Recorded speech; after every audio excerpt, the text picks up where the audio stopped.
आने वाले कुछ ही दिनों के अंदर, आने वाले कुछ ही महीनों के अंदर, आने वाले वक्त में सेकंड जनरेशन जो है जिसकी हम बात कर रहे हैं वो सब आपसे पॉलिसी लेंगे, चाहे वो व्हाट्सएप के माध्यम से लें आपसे, चाहे वो यूट्यूब के माध्यम से लें, चाहे वो फेसबुक के माध्यम से लें, चाहे किसी ऐप के माध्यम से लें, चाहे वो आपको बुला के लें, लेकिन वो पॉलिसी आपसे ही लेंगे। दोस्तों, क्या आपने कभी सोचा है कि जो पॉलिसी आपने आज से 5 साल 10 साल पहले बेची है, जो लोगों को दी है, उनकी जो जनरेशन है, जो सेकंड जनरेशन है, वो आपसे पॉलिसी क्यों नहीं लेती, वो आपको मीटिंग भी क्यों नहीं देती। अगर किसी रिगार्ड के अंदर उनके माँ बाप की मतलब रिगार्ड को देखते हुए बच्चों ने अगर आपको मीटिंग दे भी दी है, उसके बावजूद भी आप पॉलिसी क्लोज नहीं कर पाते, उनको समझा नहीं पाते हैं, उनके सवालों का जवाब नहीं दे पाते। इसके पीछे 2 ही कारण है दोस्तों, जो हमने नोट किया है। 2 कारण है, सबसे बड़ा जो 2 कारण है वो ये है कि सबसे पहले आज के जो बच्चे वो टेक सेवी हैं, लेकिन हमारा जो एजेंट वो टेक सेवी नहीं है, उसका टेक्नोलॉजी से दूर दूर तक का नाता नहीं है, टेक्नोलॉजी के बारे में बहुत कम जानकारी है। लेकिन अभी के जो बच्चे हैं वो टेक्नोलॉजी के बारे में ही सब कुछ जानते हैं, मतलब जो भी कुछ आप बोलते हैं वो सब कुछ वो गूगल पर सर्च करते हैं या यूट्यूब पर देखते हैं कि आपने जो बताया वो जानकारी सही है कि नहीं है, और जो उन इन्फॉर्मेशन उनको टेक्नोलॉजी के थ्रू मिलती है उस इन्फॉर्मेशन को वो सच मानते हैं, और होता भी है, ज़्यादातर इन्फॉर्मेशन सच्ची होती है। तो एक तो ये कारण है जिसकी वजह से आपकी पॉलिसी नहीं कन्वर्ट होती नई जनरेशन के साथ, और दूसरा कारण है कम्युनिकेशन गैप का।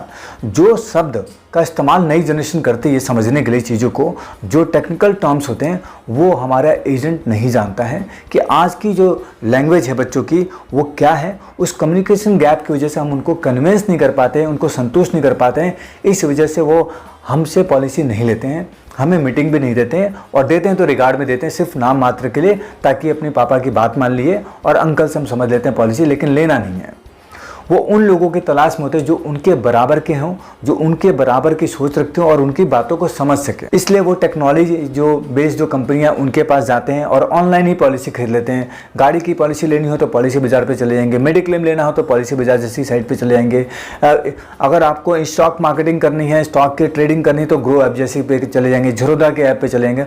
मतलब इस तरीके के काफ़ी सारे ऐप अवेलेबल है मार्केट के अंदर, और ये कंपनियां काफ़ी टेक्नोलॉजी बेस्ड स्ट्रॉन्ग है, इस वजह से नए जनरेशन को कैप्चर कर पा रही हैं।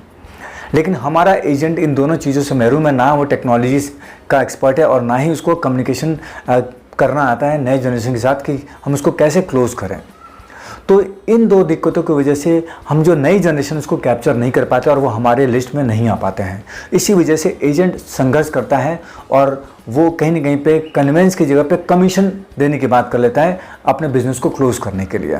लेकिन दोस्तों, अब आपको ऐसा करने की ज़रूरत नहीं है, अब ऐसा आपको करने की ज़रूरत नहीं है। आने वाले वक्त में, आने वाले कुछ ही दिनों के अंदर, आने वाले कुछ ही महीनों के अंदर, आने वाले वक्त में सेकंड जनरेशन जो है जिसकी हम बात कर रहे हैं वो सब आपसे पॉलिसी लेंगे, चाहे वो व्हाट्सएप के माध्यम से लें आपसे, चाहे वो यूट्यूब के माध्यम से लें, चाहे वो फेसबुक के माध्यम से लें, चाहे किसी ऐप के माध्यम से लें, चाहे वो आपको बुला के लें, लेकिन वो पॉलिसी आपसे ही लेंगे। दोस्तों, हम ऐसा इसलिए करें क्योंकि जो आज की जो वीडियो है दोस्तों इसी के ऊपर बेस्ड है कि ऐसा क्यों होगा कि ये सारे लोग आपसे पॉलिसी लेंगे। तो दोस्तों, इन्फॉर्मेशन पर आगे बढ़ने से पहले सबसे पहले हम आपसे रिक्वेस्ट करेंगे, चैनल को अगर पहली बार देख रहे हैं तो चैनल को सब्सक्राइब जरूर कर लीजिएगा, बेल आइकन को हिट कर दीजिएगा ताकि इस तरीके की इन्फॉर्मेशन आपसे ना छूटे। जब भी कोई ऐसी इन्फॉर्मेशन आए तो उसकी जानकारी आपको पहले मिल सके। दोस्तों, चैनल को अगर आपने सब्सक्राइब कर लिया उसके लिए तहे दिल से धन्यवाद। चलिए अपनी इन्फॉर्मेशन में चलते हैं। बात करते हैं LIC के क्रांतिकारी कदम के बारे में। दोस्तों, ये क्रांतिकारी कदम LIC का नहीं है, इस कदम से पूरे इंश्योरेंस इंडस्ट्री में बदलाव होने वाला है और हर कंपनी के MD से लेकर CEO तक, चाहे वो प्राइवेट को हो, चाहे गवर्नमेंट को हो, चाहे LIC को हो, सब लोग इसके ऊपर चर्चा कर रहे हैं। जितने भी एक्सपर्ट हैं इंश्योरेंस के, सब चर्चा कर रहे हैं कि ऐसा क्या होने वाला है इंश्योरेंस के अंदर, LIC ने इतना बड़ा कदम क्यों उठा लिया, इतना बड़ा बदलाव क्यों कर रही है। तो कहीं ना कहीं पे बाकी कंपनियों के अंदर हाथ पैर फूले हुए उनके कि अगर LIC ने ये बदलाव कर दिया तो आने वाले वक्त में उनको मुँह की खानी पड़ेगी जितनी भी प्राइवेट कंपनियाँ, और सारा बिजनेस LIC के पास जाएगा। क्योंकि LIC ने जो ये क्रांतिकारी कदम उठाया है, इस कदम के तहत LIC ने इन्फोसिस के साथ अपना कोलैबोरेशन किया है, इन्फोसिस को अपना टेक्नोलॉजी पार्टनर बनाया है। और इन्फोसिस के बारे में दोस्तों बताने की ज़रूरत नहीं है कि इन्फोसिस क्या चीज़ है, इन्फोसिस क्या काम करती है। दुनिया का हर व्यक्ति जानता है इन्फोसिस के बारे में, बच्चा जानता है इन्फोसिस के बारे में। इन्फोसिस आईटी सॉल्यूशन के अंदर नंबर 1 कंपनी है और विदेशों से लेकर के दुनिया के हर कोने में इस कंपनी के ब्रांचेस हैं, हर कोने में ये सर्विस प्रोवाइड करती है। और इसके साथ LIC ने अपना कोलैबोरेशन कर दिया है और ये कोलैबोरेशन की प्रेस रिलीज भी LIC ने जारी कर दी है अपने वेबसाइट के ऊपर और NSE BSE को भी भेज दिया है। ये देखेंगे, ये LIC की प्रेस रिलीज है जिसमें मेंशन किया गया है कि हमने इन्फोसिस के साथ अपना कोलैबोरेशन कर दिया है अपने टेक्नोलॉजी पार्टनर के रूप में और आने वाले वक्त में इन्फोसिस हमारे जितने भी टेक्नोलॉजी से रिलेटेड काम है वो इन्फोसिस करेगी। और इस रिलीज़ की एक और कॉपी जो उन्होंने BSE NSE को प्रोवाइड की है 16 सितंबर को, वो भी यहाँ पे मेंशन है कि ये LIC ने BSE NSE को दी, क्योंकि जो भी कोलैबोरेशंस होते हैं बड़े लेवल के वो BSE और NSE को भी जानकारी देनी पड़ती है, क्योंकि जैसा कि हम सभी जानते हैं LIC स्टॉक मार्केट में भी लिस्टेड है और सेम काम इन्फोसिस ने भी किया है। इन्फोसिस ने भी अपने प्रेस रिलीज में अपने वेबसाइट पर बाकायदा प्रेस रिलीज इशू किया है कि हमारा LIC के साथ कोलैबोरेशन हो गया एज ए टेक्नोलॉजी पार्टनर। तो उन्होंने भी ये सेम इन्फॉर्मेशन BSE NSE को भी दिया है। दोस्तों, इससे होता क्या है, जब भी कोई कंपनी अपने बिजनेस को एक नया रूप देने जाती है तो उसकी इन्फॉर्मेशन BSE NSE को देनी पड़ती है, क्योंकि वो स्टॉक में लिस्टेड है। यही काम इन्फोसिस ने किया, यही काम LIC ने किया। इससे होता क्या है, जो उसके शेयर धारक है उनके अंदर एक पॉजिटिव फीलिंग आती है और शेयर की वैल्यू बढ़ती है।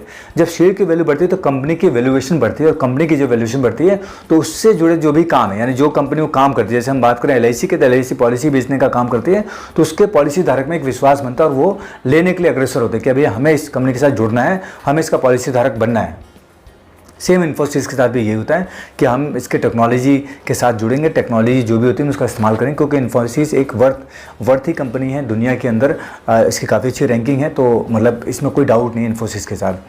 तो ये बहुत बड़ा कदम हो गया LIC का, जो LIC ने उठा लिया है कोलैबोरेशन करके इन्फोसिस के साथ। अब इससे होने वाला क्या है, इससे क्या फ़ायदा होने वाला है? क्योंकि दोस्तों देखिए, इन्फोसिस के साथ कोलैबोरेशन किया तो 1-2 करोड़ का कोलैबोरेशन तो होगा नहीं, कई सौ करोड़ का कोलैबोरेशन होगा, क्योंकि 14 लाख एजेंटों की बात है, कर्मचारियों की बात है, पूरे LIC सिस्टम की बात है। तो हमने इसको 7 बुलेट पॉइंट्स में इसको कन्वर्ट करने की कोशिश की है जिससे आपको समझने में आसानी हो। दोस्तों, इस कोलैबोरेशन से निकलने वाला क्या है? ये जो कोलैबोरेशन है LIC और इन्फोसिस का, ये टेक्नोलॉजी के बेस पे हुआ है दोस्तों, यानी कि LIC को नेक्स्ट जेन डिजिटल प्लेटफॉर्म बनाना है। मतलब अभी तक जो भी इंश्योरेंस कंपनियां अपना प्लेटफॉर्म लेकर आई उससे भी एडवांस प्लेटफॉर्म बनाना है, ताकि हमारा जब कस्टमर उस प्लेटफॉर्म पर जाए तो उसको बड़ा आसान हो पॉलिसी लेने में, कोई किसी भी तरीके की दिक्कत ना है। हमारा एजेंट भी उसको पॉलिसी समझाए, बड़ा आसान, उसको किसी भी तरह की दिक्कत ना हो। यानी कि नेक्स्ट जनरेशन डिजिटल प्लेटफॉर्म तैयार करना है और इस प्लेटफॉर्म का नाम दिया गया है dive, digital innovation and value enhancement. मतलब इसी से समझ में आता है कि डिजिटल इनोवेशन करना है, बहुत सारी चीज़ें इसके अंदर होंगी और साथ में वैल्यू इन्हेंसमेंट करना है, ताकि हम जो भी काम कर रहे हैं उसकी वैल्यू इन्हेंस हो, बढ़ते हुए क्रम में मिले हमें। तो हम 7 पॉइंट्स में इसको क्लियर कर लेते हैं। पहला बताया, इस पूरे डिजिटल इनोवेशन का नाम है डाइव, जो आपने कुछ दिनों पहले सुना होगा, काफ़ी पहले भी इसके बारे में बात हो चुकी है, लेकिन अब इसको आयाम दे दिए गए हैं, इसके पेपर साइन हो गए और ये फाइनली पटल पे आ चुका है। इसके बारे में हमने बहुत पहले भी वीडियो बना चुकी है, जब ये इस तरीके की बातें चली थी तो हमने सबसे पहले इसके बारे में जानकारी अपने चैनल पर दे दी थी, लेकिन अब ये कॉन्ट्रैक्ट साइन हो गया तो हम इसको दोबारा आप तक अपडेट कर रहे हैं। दूसरे पॉइंट की अगर दोस्तों बात करते हैं, ओमनी चैनल एक्सपीरियंस होगा, यानी कि जो प्रोजेक्ट है वो डिलीवरिंग पे फोकस होगा, सीमलेस ओमी चैनल एंगेजमेंट होगा LIC कस्टमर, एजेंट और एम्प्लॉय के लिए। मतलब ओमी चैनल की बात करें, ओमी चैनल की बात करते हैं, इसका मतलब कि किसी भी तरह की कोई दुविधा नहीं होगी, इसके अंदर किसी भी तरह की कोई रुकावट नहीं होगी, बिल्कुल सीमलेस होगा, आराम से ये चीज़ें चलेंगी और ईजी टू यूज़ होगा। जैसे हम आज के दिन में व्हाट्सअप यूज़ करते हैं, व्हाट्सअप चलाने में किसको दिक्कत आती है? किसी को दिक्कत नहीं आती। फ़ोटो भेजना भेज दीजिए, उसको कोई स्क्रीनशॉट भेजना भेज दीजिए, कुछ लिख के भेजना भेज दीजिए, लिखना नहीं आता बोल के भेज दीजिए। मतलब जितना आसान व्हाट्सएप है उतना ही आसान ये प्लेटफॉर्म होने वाला है, आप इस चीज़ से समझ लीजिए। तीसरे पॉइंट की बात करें तो दोस्तों, next gen digital platform technology की हम बात कर रहे हैं, जहाँ पे इन्फोसिस जो अपनी AI टोपाज टेक्नोलॉजी का इस्तेमाल करने वाली है। AI का मतलब है आर्टिफिशियल इंटेलिजेंसी। जैसे कि आप देखेंगे आज की डेट में स्कूलों के करिकुलम के अंदर सिलेबस में भी AI आ चुका है। तो मतलब AI अब एक नॉर्मल चीज़ हो गई है, आने वाले वक्त के लिए बिल्कुल सादी चीज़ हो जाएगी। तो AI की ज़रूरत अब हम सबको पड़ गई है, तो इसलिए ये भी प्लेटफॉर्म AI बेस पर बनने वाला है। और AI में टोपाज टेक्नोलॉजी के जो इन्फोसिस की कोबलेंट डेवलपमेंट ऑपरेशन सिस्टम जो है उसके थ्रू ये काम करेगा, जिसके जो प्लेटफॉर्म बनाने में बड़ी आसानी होगी। और इस प्लेटफॉर्म के ज़रिए LIC का जो ऐप है वो फिनटेक ऐप बन जाएगा। फिनटेक ऐप जो बैंक का इंश्योरेंस वाली कंपनियां यूज़ करती है, जो बैंक वाले यूज़ करते हैं, मतलब सब कुछ उंगलियों पर होगा। पॉलिसी देखनी है, पॉलिसी के पेपर डाउनलोड करने हैं, नाम चेंज करना है पॉलिसी का, किसी को पॉलिसी की डिटेल भेजनी है, कोई पॉलिसी की डिटेल चेंज करनी है, मतलब ये सारा ऐप जो होगा यूज़र बेस्ड होगा और ये पूरा सीमलेस ऐप होगा, किसी भी तरह की कोई रुकावट नहीं होगी, जैसे हमने बताया व्हाट्सएप की तरह। अब चौथे पॉइंट की बात करो तो ये AI बेस्ड होगा और क्लाउड टेक्नोलॉजी पे होगा, यानी इसमें स्पेस की भी दिक्कत नहीं होगी कि अगर आप ऐप यूज़ करते हो तो डेटाबेस की वजह से कई बार ऐप हैंग हो जाते हैं, क्योंकि डेटाबेस भर जाता है तो इस वजह से ऐप नहीं चलता। जैसे आप देखेंगे LIC का पोर्टल कई बार नहीं चलता है, क्योंकि LIC के ऊपर लोड पड़ जाता है, जैसे क्लोजिंग का टाइम हो या और टैक्सेशन का टाइम होता है, तो वहाँ पर काफ़ी सारी दिक्कतें आती हैं। प्रीमियम पोर्टल नहीं चलता है, LIC की वेबसाइट नहीं चलती है, बहुत सारी दिक्कतें आती हैं। यहाँ पे ऐसा कुछ नहीं आने वाला है, क्योंकि AI पे एक तो है आर्टिफिशियल इंटेलिजेंस का इस्तेमाल होना है, दूसरा क्लाउड टेक्नोलॉजी पे काम होने वाला है। मतलब सारा डेटाबेस जो क्लाउड पे है, मतलब आप कहीं पे भी खोलेंगे तो एज इट इज़ खुलेगा, किसी भी तरह की कोई उसमें दिक्कत नहीं आएगी। और ये डिजिटल प्लेटफॉर्म पे क्लाउड कंप्यूटिंग का भी यूज़ किया जाएगा और जनरेटिव AI होगा। जनरेटिव AI का मतलब होता है कि इसको ग्राहक अपनी चॉइस के हिसाब से इस्तेमाल कर सकता है, मतलब जो वो सोचता है वो डालेगा, उसके हिसाब से उसको आउटपुट मिलेगा। जैसे मान लीजिए हम सोचते हैं कि मुझे एक 60 साल का बुज़ुर्ग की फ़ोटो चाहिए, वो कैसे दिखता है, तो AI जनरेटिव जो है वो 60 साल के बुज़ुर्ग की मुझे एक फ़ोटो दिखाएगा और बताएगा वो ऐसा दिखता है। अगर मैं उसमें लिख दूँ मुझे इंडियन बुज़ुर्ग चाहिए, भारतीय बुज़ुर्ग चाहिए जिसकी उम्र 60 साल हो, वो कैसा दिखता है, तो वो बना के दिखाएगा।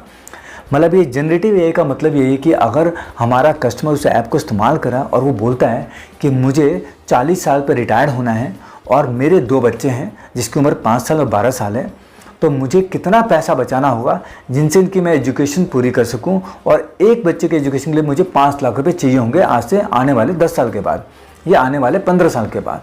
तो AI जनरेटिव जो है उसको पूरा प्लान बता के देगा कि आपको ये प्लान से ये नीड पूरी होने वाली है।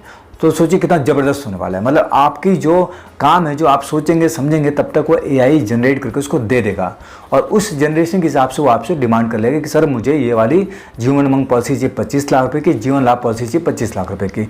ये दोनों चीज़ मैंने निकाल दी है, इसका मुझे बता दीजिए कैसे होगा और क्या प्रोसेस करना होगा, मुझे बता दीजिए। मतलब आपका काम वो AI कर देगा, जो आप नहीं करने वाले, क्योंकि AI पूरे हमारे जो कह लीजिए ह्यूमन बिहेवियर है उसके इनपुट के हिसाब से उसको आउटपुट देगा। पांचवें काम की बात करो तो ये LIC का विज़न है दोस्तों। जैसे कि हमने कहा कि सिद्धार्थ मोहंती जी जब से LIC के चेयरमैन बने, उनका विज़न बहुत स्ट्रांग है दोस्तों।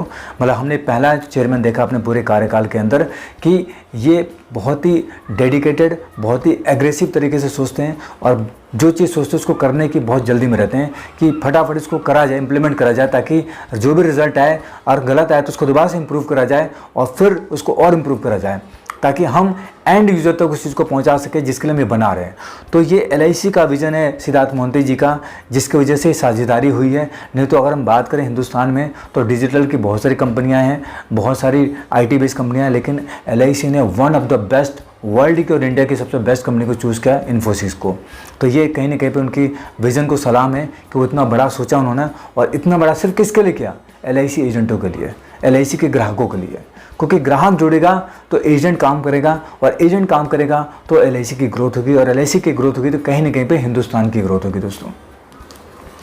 छठे बात करते हैं इन्फोसिस के अनुभव की। अगर हम बात करें तो दोस्तों हम सभी जानते हैं इन्फोसिस के जो मौजूदा CEO हैं सलील पारेख जी, उन्होंने कहा कि इन्फोसिस तो डिजिटल ट्रांसफॉर्मेशन के अंदर कह लीजिए मास्टर है, और हमें एक बहुत बेहतरीन मौका दिया LIC ने इस सेवा को प्रदान करने के लिए। तो हम इसमें कहीं पे भी कोई कमी नहीं छोड़ेंगे, क्योंकि ये हमारे लिए भी एक बहुत बड़ी अपॉर्चुनिटी है कि हिंदुस्तान के नहीं दुनिया की सबसे बड़ी इंश्योरेंस कंपनी के साथ हमें काम करने का मौका मिल रहा है। तो हम अपनी पूरा जी जान लगाएंगे, क्योंकि इस ट्रांसफॉर्मेशन से सिर्फ LIC का ट्रांसफॉर्मेशन नहीं होने वाला है, पूरे इंश्योरेंस इंडस्ट्री का ट्रांसफॉर्मेशन होने वाला है, क्योंकि इसको देख के ही बाकी कंपनियां अपने आप को बदलेंगी। दोस्तों सातवें और आखिरी पॉइंट की बात करें तो इस कदम से LIC फिनटेक कंपनियों में शामिल हो जाएगी, और फिनटेक कंपनी में शामिल होने से LIC का परचम लहराएगा और मार्केट शेयर में भी बढ़ने की उम्मीद दिखती है। यानी मार्केट शेयर जो हमारा दिन पे दिन घट रहा था, वो मार्केट शेयर कहीं ना कहीं पे हमें वापस होता हुआ नजर आएगा, और हम आने वाले वक्त में दोबारा से एक मार्केट लीडर बनकर रहेंगे। आज भी हम मार्केट लीडर हैं, लेकिन हमारा परसेंटेज ऑफ मार्केट शेयर कम हो गया है। लेकिन आने वाले वक्त में इस कदम से हम उम्मीद करते हैं कि हमारा मार्केट शेयर भी बढ़ेगा और हमारा वर्चस्व भी बढ़ेगा, और कहीं ना कहीं हमारे एजेंट का जो सीना है वो चौड़ा होगा, और वो चौड़े में बोल सकेगा कि मैं LIC का भी करता हूँ और मैं LIC के साथ काम करता हूँ, क्योंकि LIC के साथ जुड़ने के लिए ग्राहक अग्रसर होगा इस टेक्नोलॉजी के बेस पे।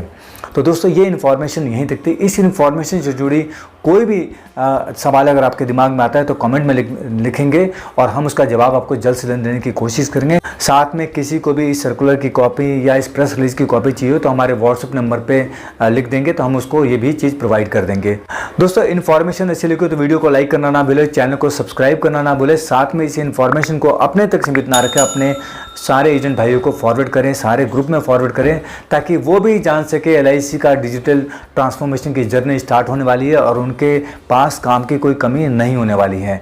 बस शर्तें बस आपने ये करना है, जब तक ये चीज़ें हो रही हैं तब तक आपने अपने मोबाइल को यूज़ करना अच्छे से सीख लेना है। अगर आपको नहीं आता तो अपने बच्चों का मदद लीजिए, अपने दोस्तों की मदद लीजिए और स्मार्टफोन को स्मार्ट तरीके से चलाना सीख लीजिए, ताकि आने वाले वक्त में आप इस अपॉर्चुनिटी से महरूम ना रहें।